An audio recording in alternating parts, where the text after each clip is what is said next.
জানতে চাচ্ছি, শাহাবুদ্দিন ভাই বেশ কিছুদিন আহ, আমাদের ফাঁকি দিল। তো যাক, উনি ব্যস্ততার কারণে ফাঁকি দিয়েছে আমি জানি। তো শাহাবুদ্দিন ভাই, আহ,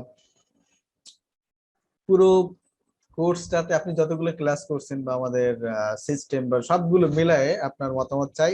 বলতে বলতে আজম ভাই জয়েন করছে। তো আপনার কাছে জানতে চাই যে আপনি পুরো বিষয়টা যতগুলো ক্লাস করছেন কতটুকু এনজয় করছেন। আর আমাদের এইখানে অনেকেই আছে, উম, তো জি আমাদের ব্যাচ সম্পর্কে যদি কোনো সাজেশন থাকে সেটাও, কারণ আপনি অনলাইন বা আপনি কর্মক্ষেত্রে অনেক আমার থেকে অনেক এক্সপিরিয়েন্স। অবশ্যই আপনার কাছে কোনো সাজেশন, মানে কোনো সাজেশন যদি থাকে আরো ভালো, তো সেটাও বলবেন।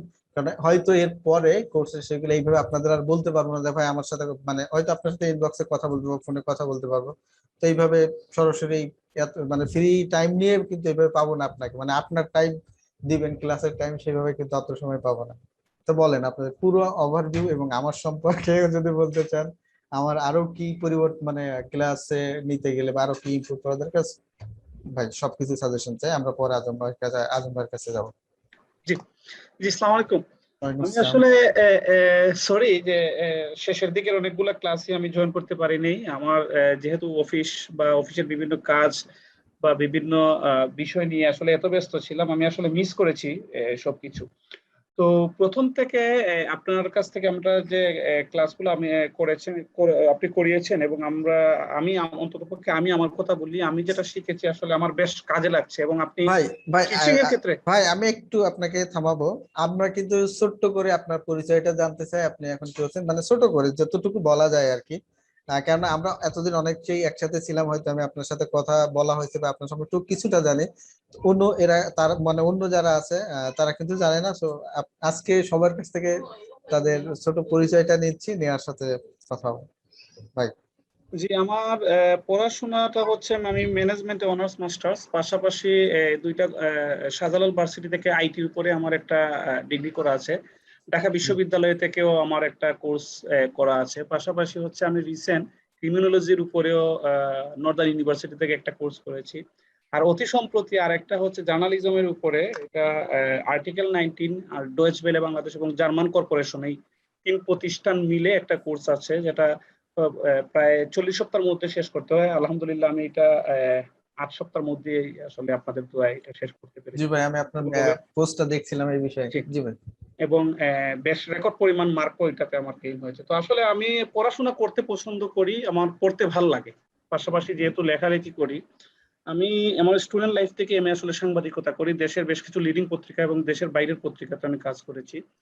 2010 সাল থেকে আমি ডাচ বাংলা ব্যাংকে হবিগঞ্জে ছিলাম, হবিগঞ্জ ব্রাঞ্চে ছিলাম। দেন আমি ঢাকাতেও 5 বছর কাজ করেছি। জি পরবর্তীতে আপনারা হয়তো নাম শুনে থাকবেন যে জনাব শাহ এম এস কিবরিয়া, যে ফাইন্যান্স মিনিস্টার ছিলেন। জি জি ভাই। উনি একটা ফাউন্ডার এডিটর ছিলেন একটা পত্রিকা মৃদু ভাষণ। উনি জীবিত থাকাকালীন সময় এটা বেশ জনপ্রিয় ছিল বাংলাদেশে। এটা উইকলি মৃদু ভাষণ ছিল। তো এইটার আসলে অনলাইন ভার্সনটা এখন আমরা চালাচ্ছি, আমি এটার এক্সিকিউটিভ এডিটর হিসাবে আছি। আর পাশাপাশি আমি লাস্ট 6 বছর থেকে ডক্টর সেন মেডিসিন নামে আমাদের একটা ওয়েব পোর্টাল আছে, প্লাস আমরা এই কোভিড কালীন সময়ে আসলে আমি কিছু লাইভ হোস্ট করে থাকি, যেটা টেলিমেডিসিন।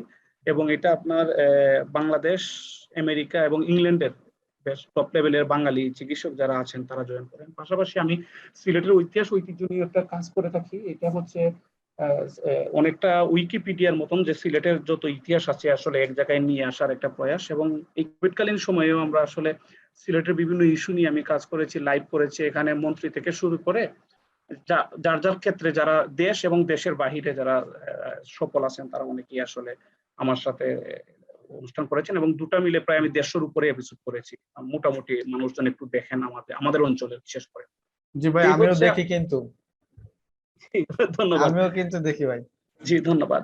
আর পাশাপাশি বিভিন্ন দৈনিক একটু কলাম লেখার চেষ্টা করি বিভিন্ন সচেতনতার বিষয়। এই গেল হচ্ছে আমার আমি আমার সম্পর্কে একটু বেশি বলে ফেললাম হয়তো। না না ভাই, ঠিক আছে। হ্যাঁ, আর শুনেন, আপনার কোন আপনার এত জানতে চাচ্ছি কেন জানেন? দেখেন, এইখানকে মানে আমাদের আপনি ছাড়া বা আজম ভাই বাদে এইখানে ম্যাক্সিমাম শামসুন হারমোনিয়া, তারপরে আশিক ভাই, হে আতিক, আলামিন আছেন, এনারা সবাই কিন্তু হয়তো কর্মক্ষেত্রে যাবেন সামনের দিনগুলোতে, বা এরকম যদি কোনো তাদের কোনো কিছু সুযোগ নেওয়ার আপনাদের কাছ থেকে থাকে, তারা যেন সেটা নোট করে নিতে পারে এবং পরবর্তীতে আপনার কাছে যে সাজেশনটা নিতে পারে। ইভেন ইনশাআল্লাহ। আমিও। জি ভাই। ইনশাআল্লাহ জি। আর আপনার কোর্সের ব্যাপারে আমি প্রথমেই আমাদের শফিউল আজম ভাইকে আমি আসলে থ্যাঙ্কস দিব যে উনি আপনার সম্পর্কে এবং আপনাদের কোর্স সম্পর্কে আমাকে অবহিত করেছিলেন, এবং আমিও চেষ্টা করেছি প্রথম দিকে আসলে রেগুলার থাকার। পরবর্তীতে আন্তরিকভাবে দুঃখিত যে বিভিন্ন ব্যস্ততার কারণে আমার পক্ষে আসলে শেষের দিকে আসলে কন্টিনিউ করা সম্ভব হয়নি। এবং যতগুলো ক্লাস আমি করেছি, কারণ আমি তো পড়াশোনার ব্যাপারটা তো বললাম যে বিভিন্ন ইনস্টিটিউশনে আমি পড়েছি বা বিভিন্ন শিক্ষকদের কাছে আমি আসলে ক্লাস করেছি দেশ এবং দেশের বাইরে।